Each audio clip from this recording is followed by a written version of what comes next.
ओम गंगणपते नमः। दोस्तों नमस्कार, आप सभी का बेस्ट ऑफ स्टोरी चैनल में स्वागत है। मेरे दोस्तों, आइए, रंगों और पौराणिक कथाओं से जुड़ा है होली का त्यौहार। भारत के प्रमुख त्योहारों में से एक होली, जिसे आमतौर पर लोग रंगों का त्यौहार भी कहते हैं, हिंदू पंचांग के मुताबिक फागुन माह के पूर्णिमा के दिन मनाया जाता है। देश के सारे त्योहारों की तरह होली भी बुराई पर अच्छाई का जीत का प्रतीक माना जाता है। ढोल की धुन और घरों के लाउड स्पीकरों पर बजते तेज संगीत के साथ एक दूसरे पर रंग और पानी फेंकने का मजा देखते ही बनता है। होली के साथ प्राचीन पौराणिक कथाएं भी जुड़ी हैं। हर कथा अपने आप में विशेष है। यह रंगों का त्यौहार कब से शुरू हुआ, इसका जिक्र भारत की विरासत यानी कि हमारे कई ग्रंथों में मिलता है। शुरू में इस पर्व को होलिका नाम से भी जाना जाता था। इस दिन आर्य नवरात्रि यज्ञ किया करते थे। मुगल शासक शाहजहां के काल में होली को ईद ए गुलाबी के नाम से भी संबोधित किया जाता था। होली को लेकर जिस पौराणिक कथा की सबसे ज़्यादा मान्यता है वह है भगवान शिव और पार्वती की।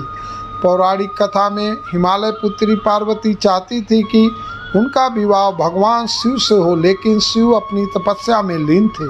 कामदेव पार्वती की सहायता के लिए आते हैं और प्रेम बाढ़ चलाते हैं, जिससे भगवान शिव की तपस्या भंग हो जाती है। शिव जी को उस दौरान बड़ा क्रोध आता है और वह अपनी तीसरी आंख खोल देते हैं। उनके क्रोध की ज्वाला में कामदेव का शरीर भस्म हो जाता है। इन सब के बाद शिव जी पार्वती को देखते हैं। पार्वती की आराधना सफल हो जाती है और शिव जी उन्हें अपनी पत्नी के रूप में स्वीकार कर लेते हैं। होली की आग में वासनात्मक आकर्षक को प्रतीकात्मक रूप से जलाकर सच्चे प्रेम के विजय के उत्सव में मनाया जाता है।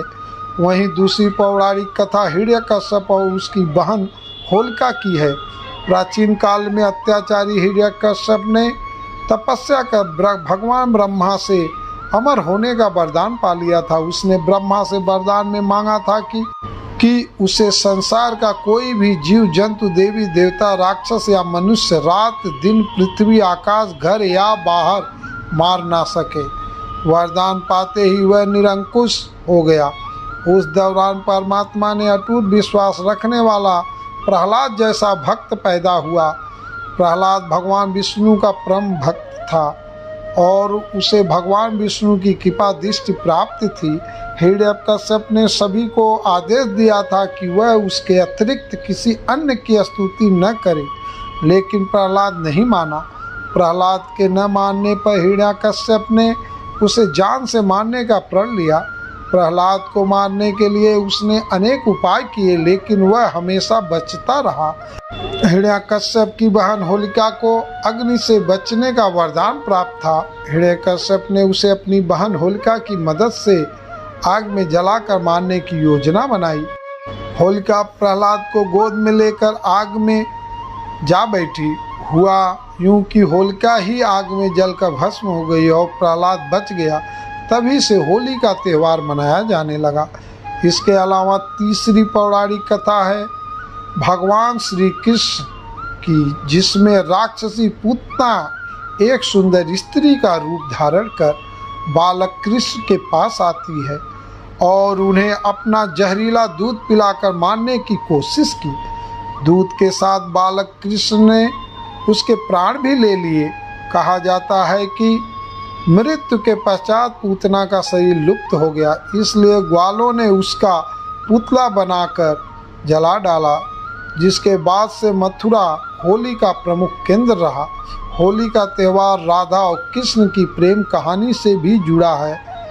बसंत के इस मोहक मौसम में एक दूसरे पर रंग डालना उनकी लीला का एक अंग माना गया। होली के दिन वृंदावन राधा और कृष्ण की इसी रंग में डूबा हुआ होता है।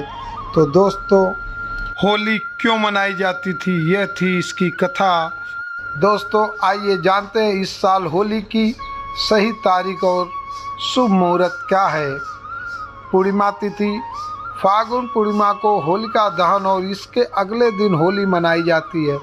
इस साल फागुन पूर्णिमा तिथि 24 मार्च को सुबह 9:54 से शुरू होगी। वहीं इस तिथि का समापन अगले दिन यानी 25 मार्च को दोपहर 12:29 पर होगा। होलिका दहन 2024 24 मार्च को होलिका दहन है। इस दिन होलिका दहन के शुभ मुहूर्त देर रात 11:13 से लेकर 12:27 तक है। ऐसे में होलिका दहन के लिए आपको कुल 1 घंटे 14 मिनट का समय मिलेगा। कब है होली, आइए जानते हैं। होलिका के अगले दिन होली मनाई जाती है, इसलिए इस साल 25 मार्च को होली है। इस दिन देश भर में धूमधाम से होली मनाई जाएगी। तो दोस्तों, आप सभी को अगर यह जानकारी अच्छी लगी हो तो हमारे वीडियो को लाइक, कमेंट, शेयर और चैनल को सब्सक्राइब जरूर करें और कमेंट बॉक्स में हर हर महादेव जरूर लिखें। हर हर महादेव।